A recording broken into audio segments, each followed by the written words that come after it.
धन्यवाद सभापति महोदय।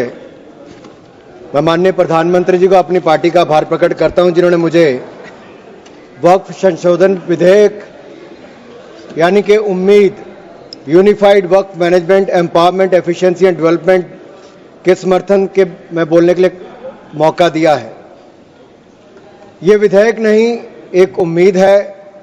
इस उम्मीद में एम्पावरमेंट है, एफिशिएंसी है, डेवलपमेंट है और कहीं ना कहीं इसी को देखकर आज जहां देश भर के लोग इसके समर्थन में है, वहीं Catholic bishop conference of India, church of Bharat, Kerala council of churches, Kerala Catholic bishops council और all India Sajjada Nashin council, मुस्लिम राष्ट्रीय मंच जैसी अनेक संस्थाओं ने, चर्च से लेकर मुस्लिम की अन्य सभाओं ने इसका समर्थन किया है। उसके लिए भी मैं उनका बहुत बहुत आभार प्रकट करता हूं। माननीय सभापति जी, वक्फ को बदलने का वक्त आ गया है, क्योंकि यह अत्याचार और भ्रष्टाचार का एक ऐसा अड्डा बन गया है, उसको खत्म करने का और बदलने का समय आया है। भारत को वक्फ के खौफ से आजादी चाहिए, क्योंकि यहां पर ये जो पहले कांग्रेस के जमाने में बना वक्फ का कानून है, वह उसका मतलब तो यही था, खाता ना वही जो वक्फ कहे वही सही। यानी कि जहां पे कह दिया वक्फ की जमीन है, वो फिर वक्फ की जमीन हो गई। वो जिम्मेदारी उनकी नहीं है कहने की, बताने की कि ये कैसे उनकी जमीन है, लेकिन जिसकी चले गई वो बेचारा दर दर भटकता है और उसको इंसाफ भी नहीं मिलता है। मैं इसके बारे में विस्तार में बताऊंगा, लेकिन आज एक बार फिर कांग्रेस देश को और देश में भ्रम फैलाने का प्रयास कर रही है। एक और तो वो हाथ में एक लाल सी किताब लेकर चलते हैं, जो कहने के लिए संविधान है लेकिन संविधान नहीं है। अगर संविधान की आप इस कॉपी को देखेंगे तो आपको एहसास होगा कि बाबा साहब अंबेडकर का सपना था कि एक देश में तो एक ही संविधान रहेगा। आपने एक देश में दो विधान बनाने का काम किया है। आपको तय करना है संविधान के साथ रहना है कि वक्फ के साथ रहना है, वक्फ के साथ रहना है कि संविधान के साथ रहना है, आपको तय करना पड़ेगा। और यही नहीं, और जो लोग बड़ी बड़ी बातें यहां पे कर रहे थे, उनको यही कहना चाहता हूं, ये हिंदुस्तान है, पाकिस्तान या तालिबान नहीं। यहां बाबा साहब का संविधान चलेगा, काबिले का फरमान नहीं, मुगलिया फरमान नहीं चलने वाला। यहां पर एक नहीं अनेक ऐसे उदाहरण देखने को मिलेंगे।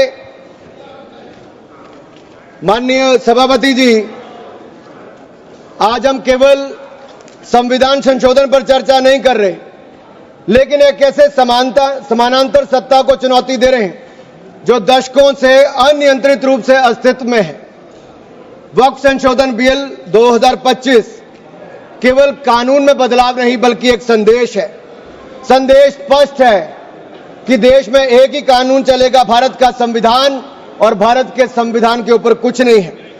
वक्फ बोर्ड का उद्देश्य मुस्लिम समुदाय के कल्याण के लिए संपत्तियों का प्रबंधन करना था, लेकिन कांग्रेस और उसके सहयोगी दलों ने इस भूमि को अपारदर्शी और एक गैर जिम्मेदाराना तरीके से राजनीतिक संरक्षण देते हुए एक ऐसा साम्राज्य बनाया जहां पर इन्होंने इसको अपना वोट बैंक का एटीएम बनाकर रख दिया है। 70 सालों से इन्होंने यही किया है। 1947 में भारत ने एक विभाजन देखा है, वो एक परिवार और एक पार्टी के कारण वो विभाजन हुआ है। आज जमीन जिहाद, लैंड जिहाद के नाम पर हम दूसरा विभाजन नहीं होने देंगे, नहीं होने देंगे। एक स्पष्ट संदेश तो यहां पर देना ही चाहते हैं कि मोदी जी के राज में भारत में एक कानून, एक संविधान और एक भारत रहेगा। और एक स्पष्ट संदेश भी है, एक है तो सेफ है। और यही नहीं, हम क्या कह रहे हैं, हम कह रहे हैं कि इस बिल के माध्यम से पारदर्शिता लाएंगे।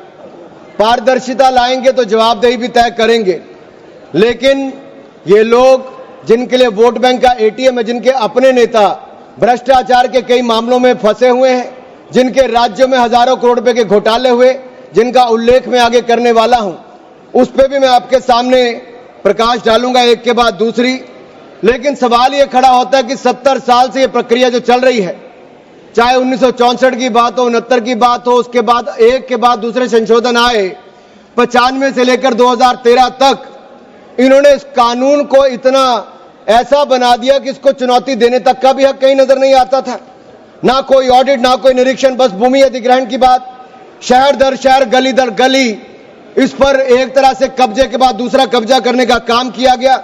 यह धर्मनिरपेक्षता नहीं थी, ये एक नरम विभाजन की ओर ले जाने का काम था, एक नरम विभाजन की ओर ले जाने का काम था। लेकिन हमने अब इस कानून में बदलाव किया है ताकि मुस्लिम समुदाय के सभी गरीब से गरीब व्यक्ति का भी इसमें भला हो सके।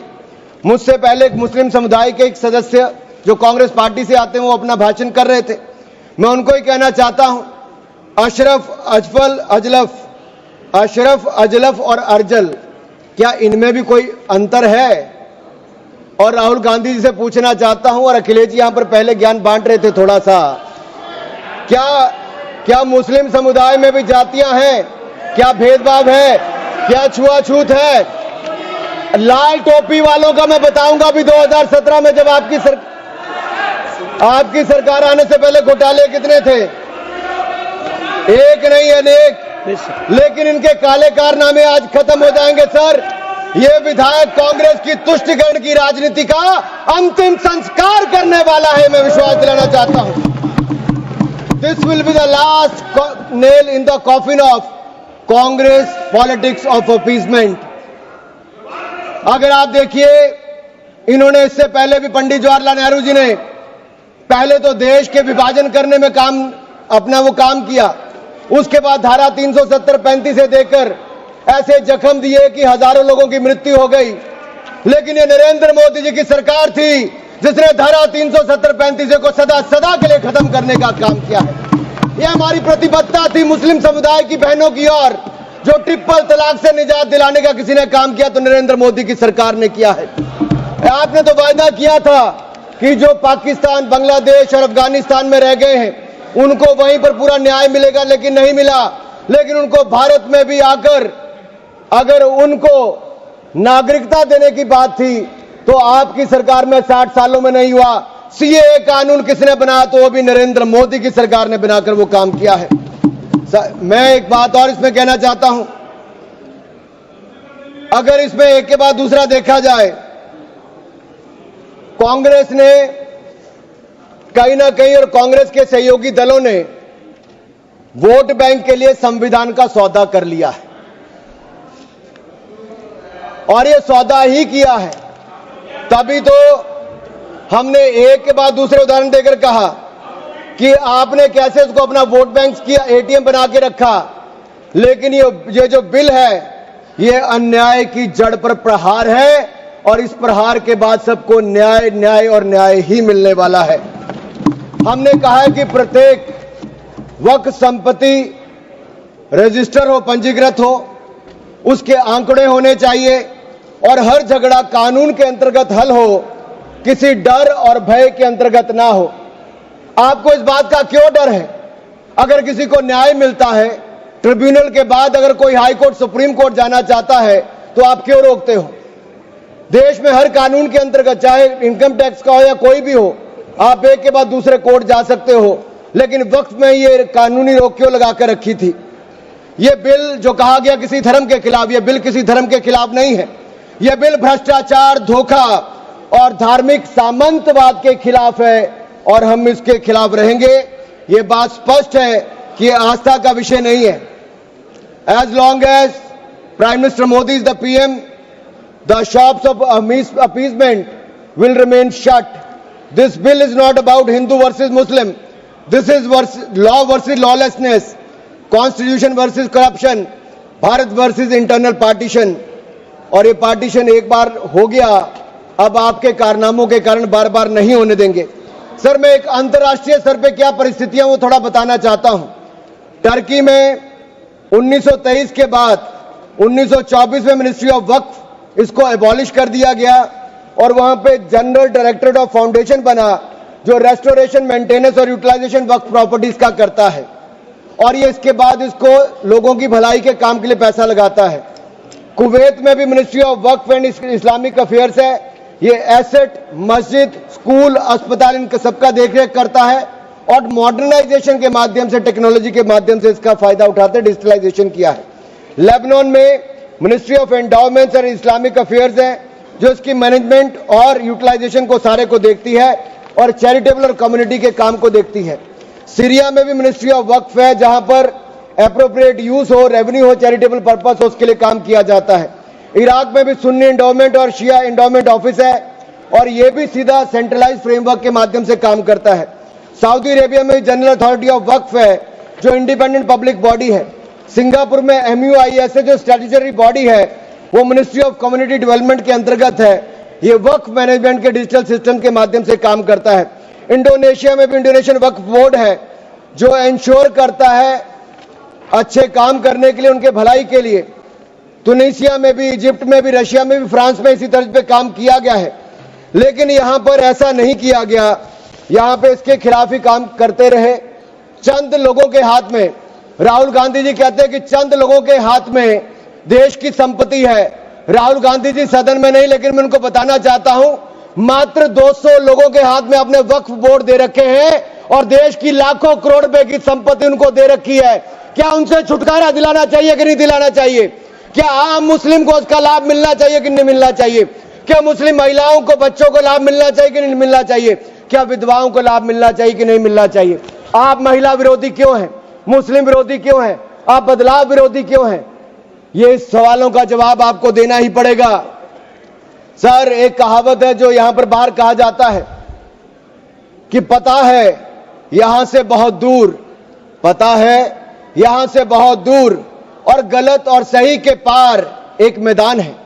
पता है यहां से बहुत दूर, गलत और सही के उस पार एक मैदान है।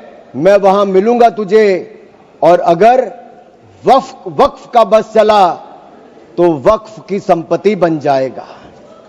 यानी कि जिस पे भी नजर रखोगे वक्फ की संपत्ति बन जाएगा और उसमें से आपको इंसाफ मिल नहीं पाएगा, क्योंकि ऐसी हालत कर दी है। सर, अगर आप देखेंगे वक्फ की सच्चाई क्या है, भारत में ऐसा कौन सा कानून है जिसने आपका घर, आपका मंदिर, यहां के आपके पूरे गांव छीन लिए? भारत में कौन सा ऐसा कानून है जिसने आपका घर, आपके मंदिर, आपके पूरे गांव छीन लिए? ये ऐसा कौन सा कानून है जिसके खिलाफ आप कोर्ट भी नहीं जा सकते? ये कौन सा ऐसा कानून है जो संविधान से भी ऊपर है? इसका नाम वक्फ है जो कांग्रेस के समय बना है। सर, इसने गुरुद्वारे हो, मंदिर हो, घर हो, गांव हो, सब पे कब्जा करने का काम किया है। एक तुगलकी भी फरमान है सेक्शन 40, इसमें दान देने वाला किसी भी धर्म का हो सकता है लेकिन देखभाल करने वाला मुसलमान ही होना चाहिए। ये मंदिर में तो ऐसा नहीं है। सरकारें मंदिर का, ये कर्नाटक की सरकार है कांग्रेस की, 450 करोड़ रुपया साल का आप इकट्ठा करते हैं, कहां खर्च करते हैं? कौन जवाब देता है उसका? एक एक रुपए का हिसाब आपको देना चाहिए था। क्या किसी मस्जिद का पैसा आपने लिया? क्या किसी वक्फ बोर्ड का पैसा आपने लिया? लेकिन कर्नाटक में जो घोटाले हुए सर, उसमें इनके राष्ट्रीय अध्यक्ष मल्लिकार्जुन खड़गे जी का नाम भी आता है। जहां पर क्या हुआ सर? यही नहीं, बैठ जाओ,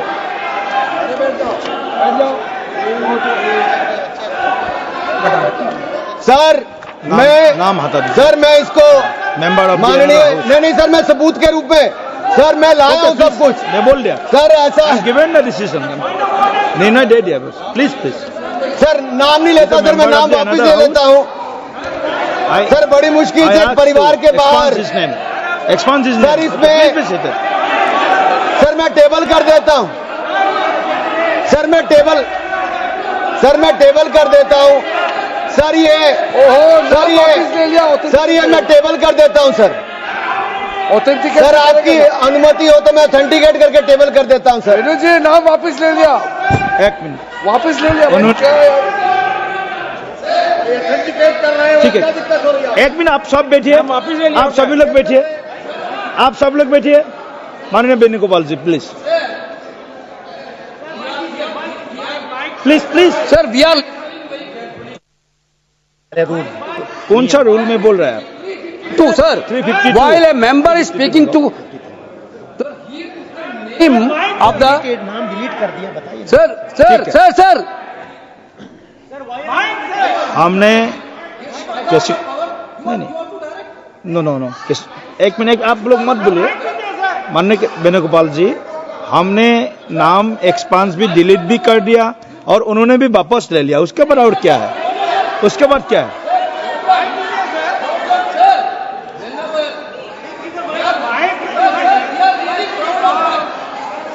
माइक दीजिए, माइक नाम बुलाइए ना।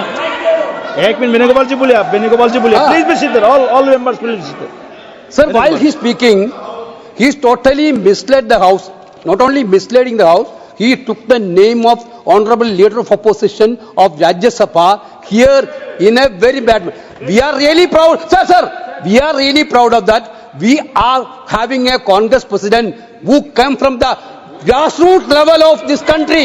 Okay. With so much favor. He didn't like Mallikarjuna Kharge ji because he is leading by his casteism. Okay, thank you please continue sir आज माननीय सभापति जी, आखिरकार कांग्रेस ने अपनी जातिवादी सोच को सामने ले ही आए। ये कभी जाति के नाम पे, कभी क्षेत्र के नाम पे, कभी धर्म के नाम पर बांटने का काम करते हैं। मैंने किसी जात का नाम नहीं लिया था, लेकिन आप जाति को लेकर आए हो। और यही नहीं सर, ये रिपोर्ट देखिए, ये विधानसभा, कर्नाटक की विधानसभा में कांग्रेस के एक नहीं अनेक नेताओं के नाम आए जिन्होंने वक्फ की प्रॉपर्टी को खाने का काम किया है, हजारों करोड़ के घोटाले करने का काम किया है। इसीलिए आप लोग पारदर्शिता नहीं चाहते, इसीलिए आप लोग ट्रांसपेरेंसी नहीं चाहते, इसीलिए आप लोग जवाबदेही नहीं चाहते। सर मैं इसको ऑथेंटिकेट करके रिपोर्ट को रखना चाहता हूं। सर यही नहीं, ये तुगलकी फरमान जो थे, मैं कर देता हूं सर। अगर किसी की संपत्ति जिसके ऊपर उन्होंने कब्जा कर लिया हो, सर इसको साबित करने से उनको वक्फ साबित नहीं करना सर। ये जिसकी प्रॉपर्टी है बेचारा, उसको धक्के खाने पड़ते एक से जगह दूसरी जगह के लिए। सर ये आम व्यक्ति के लिए एक अभिशाप है। अगर सरकारी जमीन छीनी जा सकती है, गांव के गांव छीने जा सकते, तो आप कल्पना कीजिए आम इंसान की प्रॉपर्टी को कैसे किया जाएगा। सर नो ऑब्जेक्शन सर्टिफिकेट लेके जाना पड़ता है। सर वक्फ का साम्राज्य इतना बड़ा हो गया कि 9 लाख एकड़ जमीन जो लाखों करोड़ की है। सच्चर कमेटी कब बनी? आपकी सरकार के समय बनी। 2006 में उसकी रिपोर्ट आई। आप क्यों हाथ पे हाथ धर के बैठे रहे? क्यों बैठे रहे? उन्होंने कहा था कि साल का 12,000 करोड़ रुपए की आमदन हो सकती है। पिछले 20 सालों में 2.5 लाख करोड़ रुपए की आमदन हो गई होती।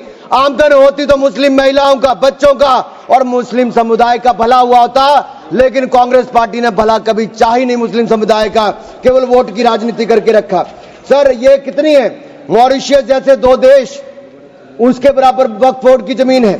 सिंगापुर जैसे 5 मिनट और मैं खत्म कर रहा हूं सर। मालदीव जैसे 12 देश, उसके बराबर वक्फ बोर्ड की जमीन है। सर लालू प्रसाद यादव जी जो सदन के सदस्य नहीं लेकिन आपकी सरकार में मंत्री थे, तब उन्होंने कहा था पटना की डाक बंगले की जमीन भी वक्फ बोर्ड खा गया, सरकारी गैर सरकारी जमीनें वक्फ बोर्ड खा गया। ये किसी और ने नहीं, लालू प्रसाद यादव जी ने कहा था। आप उस पर क्या कहना चाहते हो? ऑन रिकॉर्ड के पे कहा है। गरीब मुसलमान भी सर इस कानून का शिकार रहे। सर राजस्थान में रामगंज में वक्फ बोर्ड द्वारा मुसलमानों की जमीनें खाली करा दी, मुस्लिम महिला मर गई। उत्तर प्रदेश में लाल टोपी वालों की सरकार में, सर ये लाल टोपी के काले कारनामे उत्तर प्रदेश में देखे हैं। इनके उस समय के मंत्री ने सैकड़ों एकड़ जमीन खा गए वहां पे बैठ के आप लोग। सर यही नहीं, काले कारनामे इनके और भी हैं सर।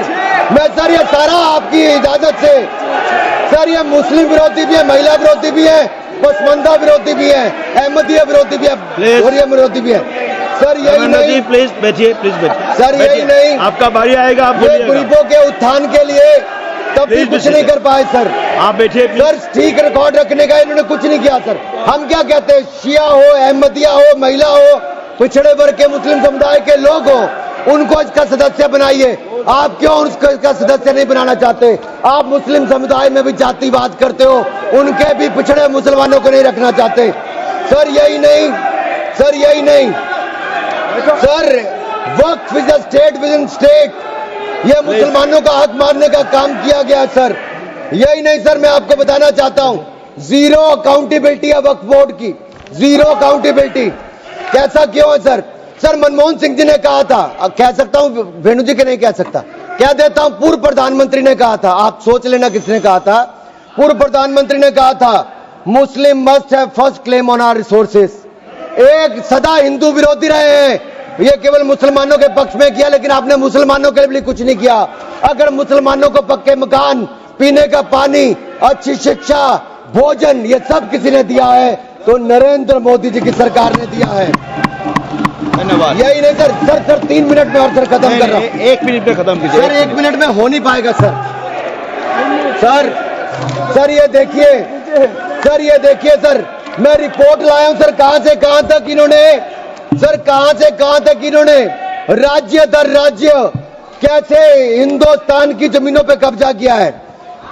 सर ये देखिए सर, आंकड़े आपको दिखाते हैं, एक राज्य नहीं सर, केरल में ये कहते तो हैं कि ये वायनाड के बेटे हैं, बेटी हैं, लेकिन वहां पे भी वक्फ का कहर जारी है सर। पापी वोट बैंक का सवाल है, आप वायनाड में भी चुप रहते हो, कुछ करते नहीं हो, और वायनाड का रहनुमा कहने वाली आज गायब है और वहां पर भी उनकी संपत्तियों पर हो रहा है सर। इसलिए चर्च ने भी कहा सर, केरल में तो रोज ऐसे हो रहा है सर, बेलगाम हो चुका वक्फ बोर्ड, किसानों, मजदूरों, हिंदुओं की जमीनों को इविक्शन नोटिस दे रहा है सर। एर्नाकुलम में सर 404 एकड़ जमीन पर दावा ठोक दिया है, 604 पिछड़े ईसाई और हिंदू परिवारों के घर छीन लिए। त्रावणकोर में सर राज परिवार की जमीन खा गए। केरल में कांग्रेस और वामदल ने मिलकर बिल पास कर दिया। कर्नाटक में 15,000 एकड़ की कहानी मैं आपको बता चुका हूं।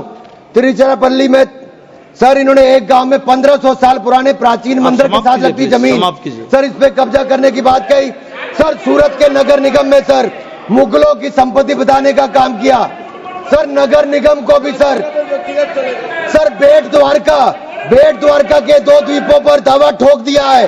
क्या भगवान कृष्ण से पहले इस्लाम धर्म आ गया था? क्या भगवान कृष्ण से पहले इस्लाम धर्म आ गया था सर? यही नहीं, कल क्या आनंद भवन और नेशनल हेरिटेज पर आकर मैंने अभी बार सुना था कि आनंद भवन और नेशनल हेरिटेज पर वक्फ बोर्ड अपना दावा ठोकने वाले हैं, तो दे दोगे क्या? बता दिया। और यही नहीं सर, एएसआई संरक्षित स्मारकों पर भी सर यही नहीं सर, कर्नाटक में 53 ऐतिहासिक स्मारकों को वक्फ संपत्ति घोषित कर दिया है मणिकाम ठाकुर सर। यही नहीं सर, हम्पी सर्कल में 6 एएसआई संरक्षित उसमें सर हासिल कर लिया सर। यही नहीं सर, एएसआई के 120 प्राचीन स्थानों पर भी इन्होंने ऐसा किया है सर। ये किसान कल्याण की तो राहुल जी बात करते हैं, लेकिन कर्नाटक में इनकी सरकार में 15,000 एकड़ जमीन किसानों की छीनने का काम आपकी सरकार में आपके वक्त में किया है सर। यह किसान विरोधी है, ये महिला विरोधी है, और मैं इन सबसे कहना चाहता हूं सर, ऐसे काम नहीं चलेगा। ये कहते हैं कि पुराने कानून के तहत न्याय मिल जाएगा सर, न्याय नहीं मिलता सर 1 मिनट सर। आप देखिए, वक्फ की आय जो 12,000 करोड़ रुपया साल होनी चाहिए थी, आज 1 करोड़ 30 लाख रुपया रह गई है। कौन खा रहा है पैसा वक्फ बोर्ड का? कांग्रेस के नेताओं के नाम आते हैं सर। यही नहीं, पश्चिम बंगाल में 1100 करोड़ रुपए का, तमिलनाडु में 2000 करोड़ रुपए का, महाराष्ट्र में हजारों करोड़ रुपए के घोटाले हुए। इन सब की सरकारों में कहे गए, मैं सारे सबूत लाया हूं, सारी रिपोर्ट्स लाया हूं। आपका अनुरोध करता हूं सर कि सारे के सारे ऑथेंटिकेट करके मुझे रखने का मौका दिया जाए। ये विपक्षी दल, क्योंकि ये भ्रष्टाचार में जुड़े हुए हैं, हम वक्फ बोर्ड के भ्रष्टाचार को खत्म करना चाहते हैं। धन्यवाद सर। बस ये तेरे आखिरी लाइन है सर, ये नेशनल हेरिटेज में छपा है कि महाराष्ट्र में हजारों करोड़ रुपए का घोटाला, महाराष्ट्र में छपा नेशनल हेरिटेज में, और नेशनल हेरिटेज के घोटाले के रूप में कांग्रेस के एक नेता बेल पर है जो अपनी सेवाएं यहां पर दे रहे हैं। उसी नेशनल हेरिटेज में लिखा गया है, ये कांग्रेस पंचतंत्र का वो बंदर है जहां रोटी के बंटवारे के नाम पर ये सारी रोटियां खा जाते हैं सर। सर, ये मंदिरों की जमीन संपत्ति के नाम, ये विशेष कानून इसके लिए क्यों नहीं है सर? ये वक्फ के लिए क्यों है सर? इनका विचार साफ नजर आता है सर। ये मंदिरों का सोना पिघलाकर ये तब तो ले जाते हैं, लेकिन भ्रष्टाचार के नाम पर जमीन पर कब्जा करने के लिए वक्फ बोर्ड बना देते हैं सर। हमारी सरकार वक्फ को पारदर्शी और जवाबदेह करना चाहती है। सेक्शन 30 सेक्शन हमारे 40 पास काफी वक्ताओं का लिस्ट है, सबको बोलने का मौका देना है। लास्ट 30 सेकंड में समाप्त last 30 second sir. Yes. Sir, आपने कहा था कि कोई बीच में टोका टोकी नहीं करेगा, लेकिन इन्होंने तो एक ऐसा जमींदार खड़ा कर दिया है जो एक नहीं अनेक ऐसी हजारों करोड़ रुपए की संपत्तियां खा गए। और कर्नाटक के कुछ नेताओं के, कांग्रेस के नेताओं के नाम है सर, ले सकता हूं, जिनके रिपोर्ट में नाम आया सर, विधानसभा में रिपोर्ट आई है सर। सिटिंग विधायक है, पूर्व विधायक, पूर्व मंत्री, राज्यसभा के प्रतिपक्ष के नेता हैं। ये वक्त की प्रॉपर्टियों पे कब्जा करने वाले, पैसा खाने वाले हैं। और यहां तक कि एक 5 स्टार होटल का भी सुलह कराने के लिए इन्होंने कही। सर, मैं इतना ही कहना चाहता हूं, ये बिल मुस्लिमों के जीवन में एक बड़ा बदलाव लाएगा। हर वर्ष हजारों करोड़ कमाने का प्रावधान करके दिखाएगा। अच्छी शिक्षा, अच्छी सुविधाएं, अच्छे मकान, अच्छा इलाज और अच्छा भविष्य देने का काम ये नरेंद्र मोदी की सरकार में वक्फ बोर्ड का संशोधन बिल उम्मीद के माध्यम से एक नई उम्मीद बांध कर दिखाएगा, नई उम्मीद बांध कर दिखाएगा। बहुत बहुत धन्यवाद।